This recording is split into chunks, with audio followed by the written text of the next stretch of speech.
I'm Jerry Overton, Chief Executive Officer, Richmond Ambulance Authority. The session this morning was the top 10 things that were on my management radar screen, and I had the luxury actually of picking the 10 things.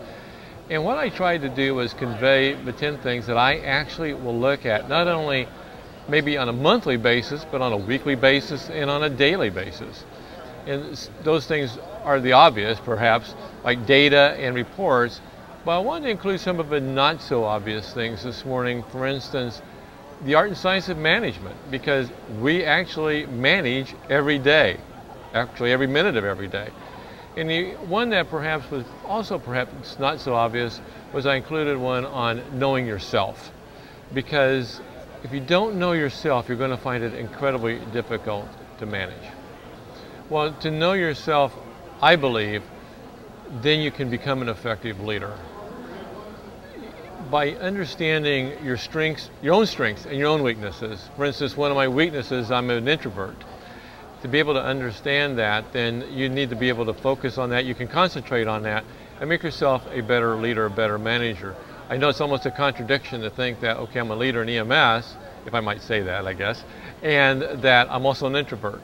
But I have to understand that personality trait, work through that to be able to strengthen myself. Probably the most common question I get asked about management comes from those who know me or know of my EMS system and my EMS background, because I'm very performance-based.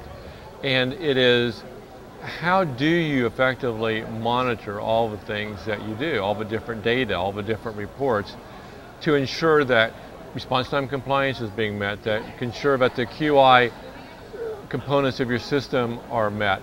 And from that perspective, I try to lead them through the fact that data, understanding data, making sure you have accurate data, getting very, very good reports, and not trying to look at every report every time, just zeroing in on specific data points or specific reports is a big help, because frankly, part of leadership is inspiring your team, getting a dynamic tension among your team, creating a competitive environment among your team even sometimes.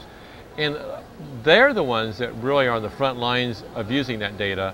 So I, in some regards, act as a team leader. I've been very fortunate to be asked to be the new president, CEO of Road Safety. Road Safety is they're commonly known as the manufacturers of the quote-unquote black boxes that go in ambulances. But actually, what attracted me to that position was much more than that.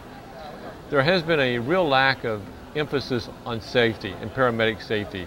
Every day in gyms online, you can read, or almost every day, unfortunately, we read in gyms online that there's been an ambulance crash, a paramedic killed, a patient hurt because of an ambulance crash.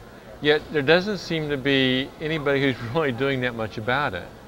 And I'm looking upon this as an opportunity not only to manufacture quote-unquote black boxes, but to begin a new safety initiative that I can work with EMS systems, EMS agencies, other national organizations, so we can make our paramedics safe. The career change for me personally, I think, came as a surprise for a lot of people who know my love for EMS. And I absolutely do love EMS. I mean, I've been the chief executive in 2 systems. But I do need to sharpen my saw. I need to be challenged, and I need to learn. I love learning. I love getting involved in new ideas. And this particular position was extremely attractive because one of my weaknesses is technology. I've never been as much as I love technology, I don't know the specifics of technology. And to be the new chief executive of a technological company, I'm going to be challenged. I'm going to be learned. I'm going to be challenged. I'm going to need to learn. And that to me is very exciting. It helps me grow, and I like to grow. I think the key take-home message from my talk this morning really was the fact that we're people taking care of people. We can never forget that.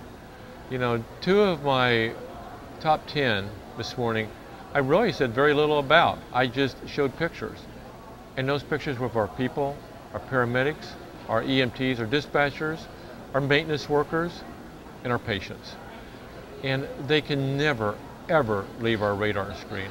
And for us to be able to maximize our interactions with them, we need to know ourselves.